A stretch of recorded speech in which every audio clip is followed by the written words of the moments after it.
ओं नमो भगवते वासुदेवाय। आज गीतामृत शुणिबार तृतीय दिन। हे गीतामृत जिज्ञासु और पिपासु, आज प्रथम अध्यायर तृतीय श्लोक पढ़ा एवं यार व्याख्या करवा।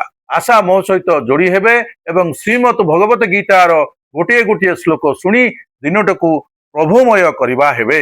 ओं नमो भगवते वासुदेवाय। श्रीमद भगवत गीता प्रथम अध्याय अर्जुन विषाद जोग। संजय उवाच पश्येतां पाण्डुपुत्राणाम् आचार्य महतीं चमूं व्यूढां द्रुपदपुत्रेण तव शिष्येण धीमता। यह है तृतीय श्लोक। यार अर्थ, हे आचार्य, आपणक बुद्धिमान शिष्य द्रुपद नंदन द्वारा विवाहकार सुसज्जित पांडुपुत्र मानकर एई विराट सैन्य बाहिनी को परिदर्शन करंतु। आसंता काली आमे प्रथम अध्यायर चतुर्थ श्लोक पढ़ी यार व्याख्या करी सुनाइबू।